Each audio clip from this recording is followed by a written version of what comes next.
ನಟಿ ಭವ್ಯ ಅಂದ್ರೆ ಕನ್ನಡಧಾರವ್ಯ ನಟಿ ಅದ್ಭುತವಾಗಿ ನಟಿಸುತ್ತಿರುವಂತಹ ನಿಧಿ ಅವರಿಗೆ ಒಂದು ದೊಡ್ಡ ಶಾಕ್ ಆಗಿತ್ತು ಇವತ್ತು ಬೆಳಿಗ್ಗೆ.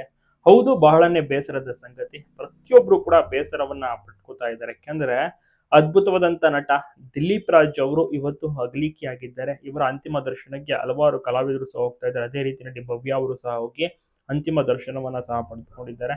ಯಾರು ಕೂಡ ನಿರೀಕ್ಷೆಯೂ ಸಹ ಮಾಡಿರಲಿಲ್ಲ. 47 ವರ್ಷಕ್ಕೆ ಇವರು ಅಗಲಿಕೆ ಆಗ್ತಾರೆ ಅಂದ್ರೆ ನಿಜವಾಗ್ಲೂ ಬೇಸರದ ಸಂಗತಿ.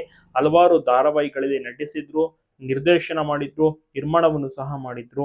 ಒಳ್ಳೆ ಅದ್ಭುತವಾದಂತಹ ಸಿಂಗರ್ ಕೂಡ ಹೌದು. ಪ್ರಶಸ್ತಿಗಳು ಕೂಡ ಸಿಕ್ಕಿತ್ತು. ಬಟ್ ದಿಲೀಪ್ ರಾಜ್ ಅವರ ಅಗಲಿಕೆಯಿಂದಾಗಿ ಚಿತ್ರರಂಗ ಮತ್ತೆ ಕಿರುತೆರೆಯ ಒಂದು ಕಂಪ್ಲೀಟ್ ಟೀಮ್ ಕಂಬನಿ ಮಿಡಿಯುತ್ತಿದೆ. ಎಲ್ರಿಗೂ ಕೂಡ ಇಷ್ಟವಾದಂತ ನಟ, ಅಜಾತ ಶತ್ರು, ಯಾರಿಗೆ ಕೆಟ್ಟದ್ದು ಬಯಸಿದ್ದೇ ಅಲ್ಲ, ಮತ್ತೆ ಸಖತ್ತಾಗಿ ಕೂಡ ಅಭಿನಯವನ್ನ ಮಾಡ್ತಾ ಇದ್ದಂಥವ್ರು. ಇವತ್ತು ಇವತ್ತು ನಮ್ಮ ಜೊತೆಗೆ ಇವರು ಇಲ್ಲ.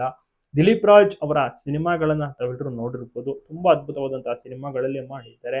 ಪಾರು ಧಾರಾವಾಹಿ ಇವರೇ ನಿರ್ದೇಶನ ಮಾಡಿದ್ದು. ಅದ್ಭುತವಾದಂತಹ ಹಿಟ್ಲರ್ ಕಲ್ಯಾಣ ಅವರೇ ನಿರ್ಮಾಣ ಮಾಡಿದ್ದು. ಹೀಗಾಗಿ ಒಳ್ಳೊಳ್ಳೆ ಪ್ರಾಜೆಕ್ಟ್‌ಗಳನ್ನ ಮಾಡಿದ್ದಾರೆ. ಒಳ್ಳೊಳ್ಳೆ ಸಿನಿಮಾಗಳಲ್ಲಿ ನಟಿಸಿದ್ದಾರೆ.